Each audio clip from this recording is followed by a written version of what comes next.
वाल्मीकि जी बोले, हे साधु, ये वचन परमानंद रूप है और कल्याण के करता है। इनमें सुनने की प्रीति तब उपजती है जब अनेक जन्म के पुण्य इकट्ठे होते हैं। जैसे कल्प वृक्ष के फल को बड़े पुण्य से पाते हैं, वैसे ही जिसके बड़े पुण्य कर्म इकट्ठे होते हैं उनकी प्रीति इन वचनों के सुनने में होती है, अन्यथा नहीं होती। ये वचन परम बोध के कारण है। वैराग्य प्रकरण के 1,500 श्लोक हैं। हे भारद्वाज, इस प्रकार जब नारद जी ने कहा तब विश्वामित्र बोले कि हे ज्ञानवानों में श्रेष्ठ राम जी, जितना कुछ जानने योग्य था सो तुमने जाना है। इससे अब तुम्हें जानना और नहीं रहा, पर उसमें विश्राम पाने के लिए कुछ मार्जन करना है। जैसे अशुद्ध आदर्श की मलिनता दूर करने से मुख स्पष्ट भासता है, वैसे ही कुछ उपदेश की तुमको अपेक्षा है। हे राम जी, आप ही के सदृश भगवान व्यास जी के पुत्र सुखदेव जी हुए हैं। वह भी बड़े बुद्धिमान थे। उन्होंने जो जानने योग्य था सो जाना था, पर विश्राम के निमित्त उनको भी अपेक्षा थी, सो विश्राम को पाकर शांत हुए थे। इतना सुन राम जी ने पूछा, हे भगवान, सुख जी कैसे बुद्धिमान और ज्ञानवान थे और कैसी विश्राम की अपेक्षा थी उनको थी, फिर कैसे उन्होंने विश्राम पाया, सो कृपा करके कहो। विश्वामित्र जी बोले, हे राम जी, अंजन के पर्वत के समान और सूर्य के सदृश प्रकाशवान भगवान व्यास जी स्वर्ण के सिंहासन पर राजा दशरथ के यहाँ बैठे थे। उनके पुत्र सुख जी सब शास्त्रों के वेत्ता थे और सत्य को सत्य और असत्य को असत्य जानते थे। उन्होंने शांति और परमानंद रूप आत्मा में विश्राम न पाया। तब उनको विकल्प उठा कि जिसको मैंने जाना है सो न होगा, क्योंकि मुझको आनंद नहीं भासता। यह संशय करके एक काल में व्यास जी, जो सुमरी पर्वत की कंदरा में बैठे थे, तिनके निकट आकर कहने लगे, हे भगवान, यह संसार सब भ्रमात्मक कहाँ से हुआ है और इसकी निवृत्ति कैसे होगी, और आगे कभी इसकी निवृत्ति हुई है सो कहो।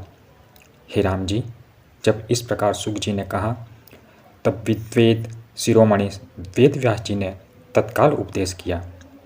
सुख जी ने कहा, हे भगवान, जो कुछ तुम कहते हो वह तो मैं आगे से ही जानता हूँ, इससे मुझको शांति नहीं होती।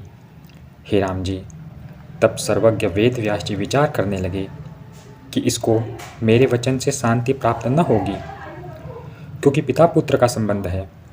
ऐसा विचार करके व्यास जी कहने लगे, हे पुत्र, मैं सर्वतत्वज्ञ नहीं, तुम राजा जनक के निकट जाओ। वे सर्वतत्वज्ञ और शांतात्मा है, उनसे तुम्हारा मोह निवृत्त होगा। तब सुखदेव जी वहाँ से चलकर मिथिला नगरी में आए और राजा जनक के द्वार पर स्थित हुए। द्वारपाल ने जाकर जनक सिंह से कहा कि व्यास जी के पुत्र सुख जी खड़े हैं। राजा ने जाना कि इनको जिज्ञासा है, इसलिए कहा कि खड़े रहने दो। इसी प्रकार फिर द्वारपाल ने कहा। 7 दिन तक उन्हें खड़े खड़े ही बीत गए। तब राजा ने फिर पूछा कि सुख जी खड़े हैं कि चले गए। द्वारपाल ने कहा, खड़े हैं। राजा ने कहा, आगे ले आओ। तब वे उनको आगे ले आए। उस दरवाजे पर भी वे 7 दिन खड़े रहे। फिर राजा ने पूछा कि सुख जी हैं? द्वारपाल ने कहा कि हाँ, खड़े हैं। राजा ने कहा कि अंतःपुर में ले आओ और नाना प्रकार के भोग भुगताओ। तब वे उन्हें अंतःपुर में ले गए। वहाँ स्त्रियों के पास भी वे 7 दिन तक खड़े रहे। फिर राजा ने द्वारपाल से पूछा कि उनको अब कैसी दशा है और आगे कैसी दशा थी। द्वारपाल ने कहा कि आगे वे निरादर से न शोकवान हुए और न ही अब भोग से प्रसन्न हुए। वे तो इष्ट अनिष्ट में समान है। जैसे मंद पवन से मेरु चलायमान नहीं होता, वैसे ही वह बड़े भोग व निरादर से चलायमान नहीं हुए। जैसे पपीहे को मेघ के जल बिना नदी और ताल आदि के जल की इच्छा नहीं होती, वैसे ही उनको भी किसी पदार्थ की इच्छा नहीं है। तब राजा ने कहा, उन्हें यहाँ ले आओ। जब सुख जी आए तब राजा जनक ने उठ के खड़े होकर उन्हें प्रणाम किया। फिर जब दोनों बैठ गए तब राजा ने कहा कि हे मुनीश्वर, तुम किस निमित्त आए हो? तुमको क्या वांछा है सो कहो, उसकी प्राप्ति मैं कर दूँ। श्री शुक जी बोले, हे गुरु, यह संसार का आडंबर कैसे उत्पन्न हुआ और कैसे शांत होगा सो तुम कहो। इतना कह विश्वामित्र जी बोले, हे राम जी, जब इस प्रकार सुखदेव जी ने कहा तब जनक ने यथाशास्त्र उपदेश जो कुछ व्यास ने किया था सो ही कहा। यह सुन सुख जी ने कहा कि भगवान, जो तुम कहते हो सोई मेरे पिता भी कहते थे, सोई शास्त्र भी कहता है, और विचार से भी मैं ऐसा ही जानता हूँ कि यह संसार अपने चित्त से उत्पन्न होता है और चित्त के निर्वेद होने से भ्रम की निवृत्ति होती है, पर मुझको विश्राम नहीं प्राप्त होता है। जनक जी बोले, हे मुनीश्वर, जो कुछ मैंने कहा और जो तुम जानते हो, इससे पृथक उपाय न जानना और न कहना ही है। यह संसार चित्त के संवेदन से हुआ है। जब चित्त फूरने से रहित होता है तब भ्रम निवृत्त हो जाता है। आत्म तत्व नित्य शुद्ध परमानंद स्वरूप केवल चैतन्य है। जब उसका अभ्यास करोगे तब तुम विश्राम पाओगे। तुम अधिकारी हो, क्योंकि तुम्हारा यत्न आत्मा की ओर है, दृश्य की ओर नहीं। इससे तुम बड़े उदार आत्मा हो। हे मुनीश्वर, मुझको व्यास जी से अधिक जान पड़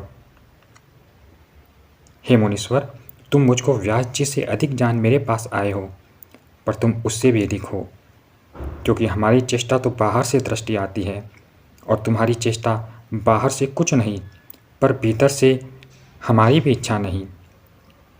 इतना कह विश्वामित्र जी बोले, हे राम जी, जब इस प्रकार राजा जनक ने कहा तब सुख जी निस्संग, निष्प्रयत्न और निर्भय होकर सुमेरु पर्वत की कंदरा में जाए 10 सहस्त्र वर्ष निर्विकल्प समाधि में रहे। जैसे तेल बिना दीपक निर्वाण हो जाता है, वैसे भी वे निर्वाण हो गए। जैसे समुद्र में बूंद लीन हो जाती है और जैसे सूर्य का प्रकाश संध्या काल में सूर्य के पास लीन हो जाता है, वैसे ही वे कलना रूप कलंक को त्याग कर ब्रह्मपद को प्राप्त हुए। ओम ओम ओम।